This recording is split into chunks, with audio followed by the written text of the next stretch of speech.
from Hong Kong, chatting about coronavirus things. Since the last video, so many things have happened. Even in the time that I took the video and then posted the video, the whole world kind of went crazy. The North America went into lockdown. The UK's kind of locking themselves down too. And now, just this week, we've had a lot more stuff happening in Hong Kong and a lot more cases of people returning from overseas. And so now we have new rules to follow. Yesterday, the government announced here there's no gathering of more than 4 people in public. Restaurant, they have to maintain no more than 50% occupancy of the restaurant, and also each table have to be 1.5 meters apart from each other. What else? Oh, yeah. Which is what, 6 feet? 6 feet? No, 1.5 meters is 4 feet, 4.5 feet. 4.5 feet. Then what else? Oh, all the government-run recreational stuff are closed down, even though the outdoor basketball court or parks and stuff, they're all closed down. Camping is not allowed anymore. Barbecue on the beach is not allowed anymore, all kind of stuff. So yeah, we are taking a step further. Yeah, because we've been doing it in a bit of a different way ever since it happened here, but I think that's because Hong Kong had SARS before, so... And smaller. Yeah. Yeah, but there's more people here. That's why more people. Imagine imagine a tiny little flat holds like a family of 4. It's worse than staying in a jail cell. So, sort of the government trying to handle it is trying to give a certain level of freedom for people to do their regular stuff outdoor or outside of their home. Well, but they didn't want to shut stuff down immediately too because of the economy. So all the, the same thing happened in the West. They held back so long about making it a big deal, and then suddenly they went from 0 to like 1,000 overnight. Like, you can't leave your house, stay home. That caused a lot of panic. Yeah. Here, I think we were more panicked because it was like the zombie apocalypse coming from China at the border. We were panicked in the first few weeks. And we had no idea what was going to happen. I talked about that in the last video. We didn't know what to expect. Now we have a better idea of numbers and how it's spread, and yeah, it's not fun. No, but it's not fun for the entire world. We are all trying to get a grip of it. Such a weird time. Yeah. So we have some questions from the last few episodes. It was great because apparently we're being watched, and someone wrote us some questions and see how we're dealing with it over here. So should we start? Yeah, sure. So the first question is from Yaku and Sam, right? Yep. From the UK. They said, what are the best tips for food shopping to not run out but to avoid stockpiling? Yes. Well, even if we want to stockpile, it's kind of not working in Hong Kong because almost 80% of the apartment are so tiny. Yeah. We literally have no space to stockpile. We don't really have a lot of space, so it's hard for us to stockpile food. I mean, it's just, I think the thing about the toilet paper when it first happened is just because so many people were buying toilet paper at the same time, and they don't usually buy it at the exact same time. Yeah. But there was still limited, an unlimited supply of toilet paper. It just wasn't in the stores, and you had to wait for it to restock every day. And then once the stock, that took about, I've been, warning my friends on social media saying, don't worry, the stocks will be back in a couple weeks. Once everyone's died down the panic of buying the stuff, then it comes back because the supply is still there. So once they've stopped crazily buying, then it's on the shelves and you'll be fine. Wait, where was the other thing? Oh yeah, so here we don't really have a lot of space to store stuff. So when we used to live in Canada, we used to go and take the car and shop for a good 2 weeks. And then we had lots of room in the fridge and the freezer and stuff. But here we have a Barbie-sized fridge and the freezer's very tiny. So we can't really stock up like crazy anyway. No. So we usually shop for a week. We haven't changed that No. procedure at all since anything's changed. I think the trick right now for shopping is to, when you go to see on the shelves, like, oh, what's missing? You know, because some people have bought it, especially in Western cities where they've bought like heaps of things and then whole things out. Like, so in Italy, they bought all the wine and pasta and yeah. And what was the first thing in North America? It was before toilet paper. They were buying something else, I think. Really? Yeah, like water. They were buying all the water. Bottled water. First, bottled water.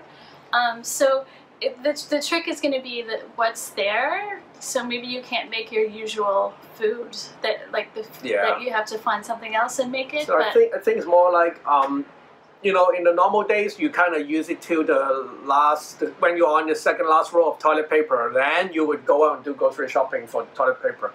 You may need to adjust that to a bit, so you don't want to save it until the last row. You may want to do like, you know, the last 3 rows of toilet paper, then that may be a sign for you to go out and do more shopping. And I think we could do it more creatively. We were talking about plan your meal, like having a menu for the week. Then you actually make well use of all the stuff that you're buying in, like grocery ingredients, not wasting stuff. In case you do food delivery, if you order in and they deliver food to you, yeah, you could order a bit more so you can have leftover for the next day or the day after. Then you could have one to save you a meal. That kind of stuff, like strategic planning. Strategic planning. Yeah, plan your meals. I think that's the best advice. Yeah. For not stockpiling. You know, if you're worried about stockpiling, plan your meals, then you won't need to stockpile. There's stuff you don't need to shop every time you go out, like pasta, canned food, stuff like that. You could just do it once in a while. But then there's stuff you want to do it every time, like fresh food, like fruit, vegetables, kind of stuff. And you cannot really stock up vegetables and fruit because they go bad. So, yeah. We did, actually, that happened here at the beginning. Some people, they were going out and buying all the green vegetables. It was very weird, but it didn't happen. It didn't last very long. It only lasted for a few days, and then everything was back on the shelves fine. Yeah. Yeah. And speaking of food, because we have a friend who is a dentist, he's been saying that all the teeth cleaning service have been stopped since the whole thing started. So we don't know how long it's going to last, but make sure you brush your teeth, floss. Yep. Oral hygiene. Oral hygiene. Oh, hygiene. Speaking of hygiene, what's the next question? Oh, yeah, we did good. Do you have a cleaning routine when you come back from outside? So that's a good one.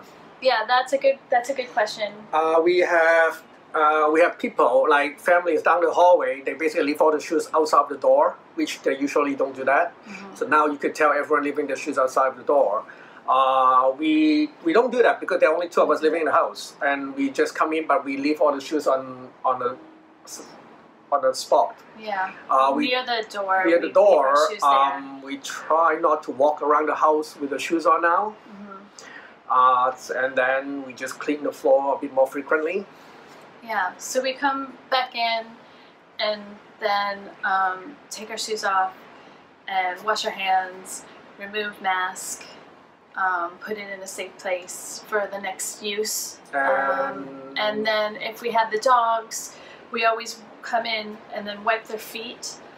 And we're not using anything special on their feet. So if they have coronavirus, they'll be tracking it around. But we have some other friends who have been going to great lengths to clean the dog's feet. I think maybe we're not as concerned at the moment because there's nobody in our building that has it, because they keep track of it and it's posted on the government website here.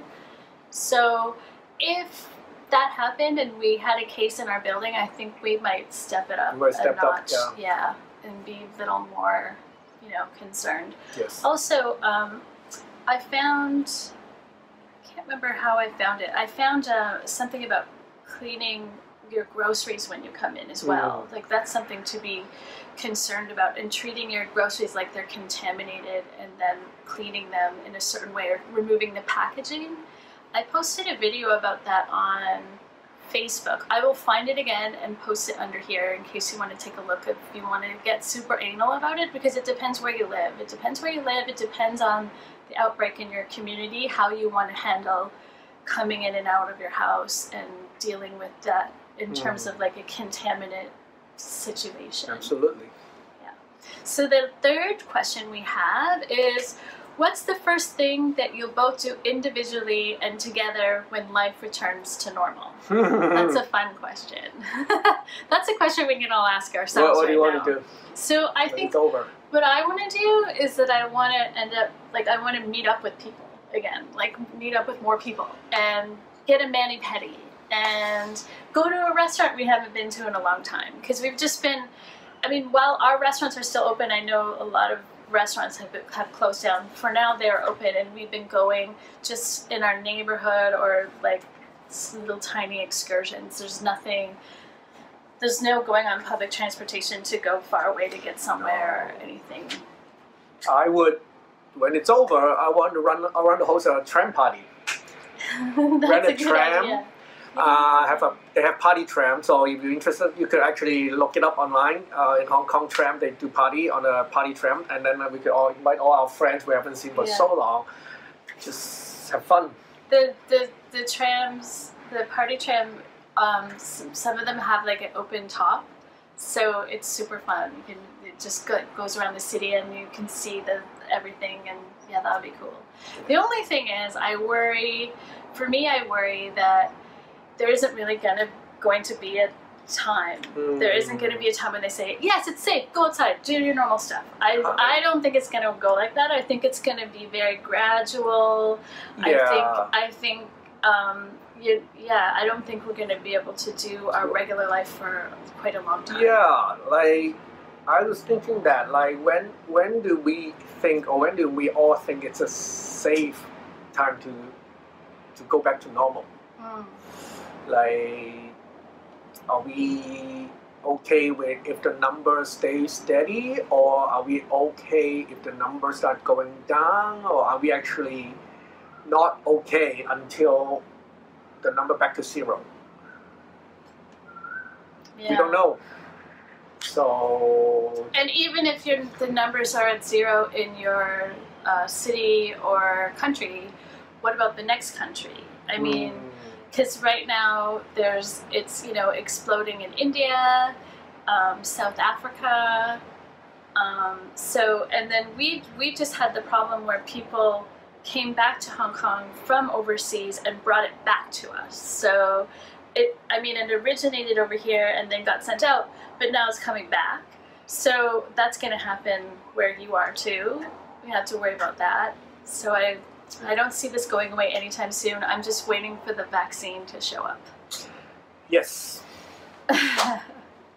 So, anything else we should talk about in this one? No. Oh, okay. Well, how about that? Since this is the first time we answer some of your questions, if any of you have any question which you would like to ask, just send to us. I'm sure same question from different cities will have different answers. But it's worth discussing. You can put your answers in the comment, and how you feel about any of those questions for yourself personally and where you're living. You can let us know what's going on in your city, town, country. Yes. Yeah. Good. Yeah. Anyway, stay healthy. 身體健康。Bye.